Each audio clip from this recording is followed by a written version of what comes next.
पहले उनकी बात सुनते हैं, इन्हीं से जुड़ा सवाल पूछना चाह रहा हूँ। प्रेसिडेंट हमने बनाए और पूरी तरीके से स्वतंत्रता मुझे मिली टिकट डिस्ट्रीब्यूशन में भी।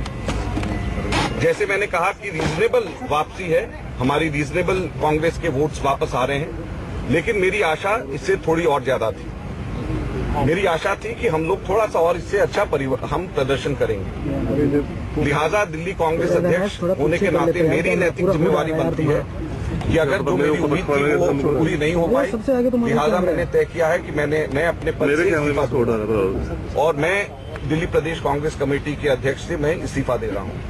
मैं साथ साथ ये भी कहना चाहता हूं कि 1 वर्ष लगातार मैं कम से कम 1 वर्ष मैं और कोई पद पार्टी में नहीं लूंगा और एक साधारण कार्यकर्ता की तरह मैं पार्टी में कार्य करूंगा और इस पार्टी के साथ में मेरा जुड़ाव आइडियोलॉजिकल है और जिस आइडियोलॉजी के साथ में मैं पार्टी के साथ में जुड़ा हुआ हूँ उसी के आधार पर मैं कार्य करूँगा। माता जी, आपको लगता है कि दिल्ली कांग्रेस से उनसे आपको सहयोग नहीं मिला? आपको लगता है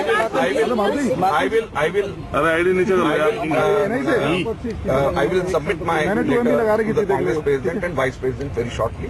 And I'll be sending across my letter to both the Congress President and Vice President shortly.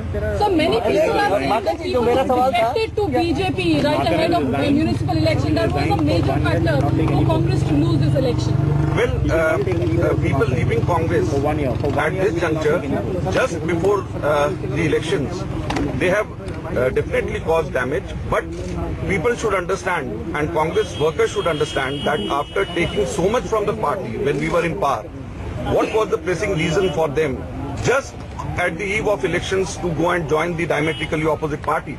So either they were under some pressure or it was some allurement, but whatever it is, as I said, it is the party's ideology with which everyone should be wedded to. I am with the party's ideology, I always was, and I want to set an example to work as a worker for the party rather than someone to hanker after with you, sir? Was he disgruntled to hanker after force or power.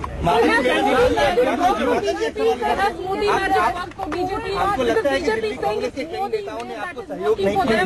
One after another in elections. Well, I would like to congratulate the BJP for winning the elections, and I would like to congratulate Manoj Tiwari, the state BJP president, for winning the elections, and also the national leadership, because it was the national leadership which took it upon themselves to campaign in these local elections. But now they have to deliver, and they should not forget that Delhi also loves immensely any political party and punishes also immensely any political party, as we have seen in the past. And if you look at all these elections, like 2014, 7-0 for BJP, 2015, just 3 out of 70 for BJP, and now again people have voted for BJP. So it is different elections, people vote differently, and people love and punish both immensely to any political party.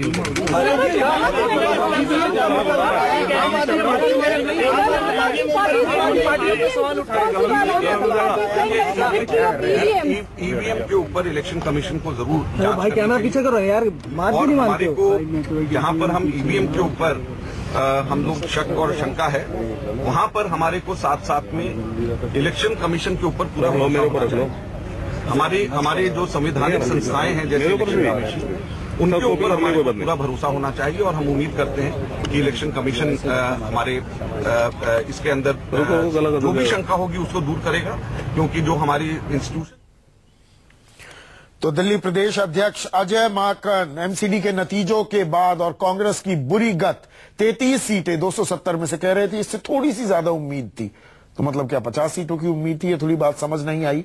लेकिन उन्होंने हार की नैतिक जिम्मेदारी ली है और कहा है कि वो इस्तीफे की पेशकश करने वाले हैं कांग्रेस अध्यक्ष और उपाध्यक्ष के सामने। साथ ही साथ ईवीएम पर जो आम आदमी पार्टी लगातार सवाल उठा रही है, उनके सुर में सुर भी मिलाते दिखे हैं कि इस बात को आगे तक बढ़ाना होगा।